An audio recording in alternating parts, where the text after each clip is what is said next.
This is a big screen on a not very big phone, and this is an even bigger screen on a not much bigger phone. It's Galaxy S8. So the Samsung Galaxy S8 comes in two sizes, 5.8 inches and the S8 Plus, which is a 6.2 inch screen. What's new here is that they're super tall because they got rid of the bezels on the top and the bottom of the phone. And now the sides are still curved like they are on like the Galaxy S7 Edge. That's just the default way that these phones come now. Samsung's now calling it an infinity display, and I don't know, the curve is fine. I'm not picking up a lot of extra little taps. It looks really sharp, and it's got, you know, HDR color if you care about that sort of thing. What's interesting is they both have the same resolution, which is 2960 by 1440. But you know, Samsung makes great screens and these look great. Really, the thing that hits you hardest when you look at the hardware on this phone is that the whole thing just looks and feels really great. The seams are even harder to find than they are on the S7 Edge.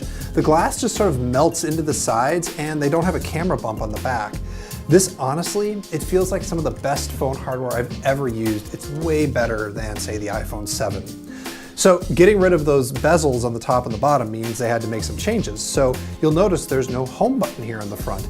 It's not on the back either. What there is like a virtual home button. Samsung has added some haptic feedback. It's kind of like Force Touch on the iPhone, but it's only right here at the very bottom. And so even if you don't see a software home button, you can still press hard on that area of the screen, and that is going to take you home. If you want to unlock the phone, you actually have 3 different ways you can do it now. Well, 4.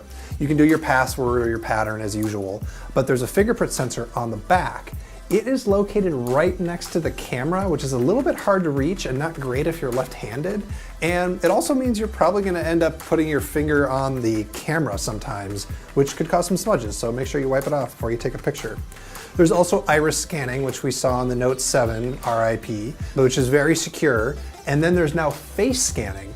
I don't think it's quite as secure as the iris scanning or the fingerprint sensor, but my God, is it fast. Like, look at how fast this thing unlocks. You blink and you miss it. You don't have to wait for it to scan your face at all. It just works. They're a little bit narrower than the Galaxy S7 and the S7 Edge, and they're just a little bit thicker, but not so much that you really notice it.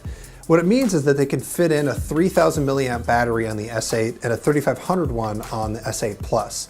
That's not exactly pushing the limit in terms of battery capacity, but I have to imagine that Samsung isn't really interested in pushing the limit in battery capacity right now after what happened with the Note 7. They also do all the stuff that you normally expect from a Samsung phone.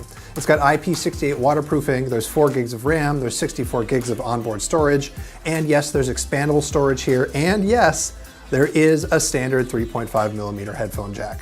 One thing that Samsung didn't change is the camera. On the back, it's still a 12 megapixel sensor, although Samsung says it has improved the image processing software.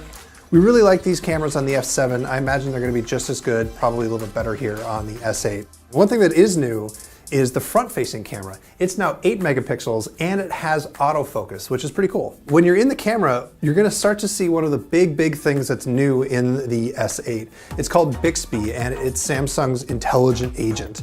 So let me just show you how it works in the camera to start.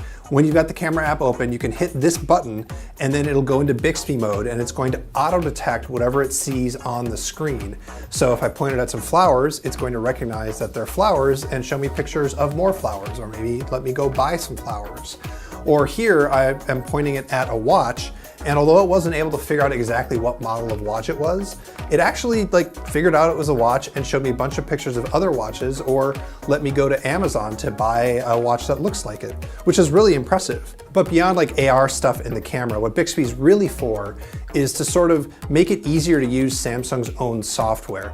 Their goal is to have anything that you would do by touching the phone, you can do by speaking to the phone. And so with any compatible app, it's of course starting on Samsung's apps. And the way that you trigger it is by holding down a side button, which is actually a really bold move. They've got a whole extra button here. And if Bixby turns out to not be that great, they've basically wasted part of the hardware of the phone on this thing. So we're gonna have to see, but unfortunately we weren't able to try Bixby yet. It is still, coming out when the phone comes out. They didn't have it here at the demo station. So pre-orders for the S8 and the S8 Plus begin on March 30th, and it goes on sale on April 21st. In the US, it's going to be available in 3 colors, black, gray, and silver. And I can't tell you the pricing yet because that's always up to the carrier. So you're just going to have to go see what Verizon or AT&T or T-Mobile or Sprint are going to charge you. For much, much, much more on everything Samsung announced today, you should check us out. We are The Verge.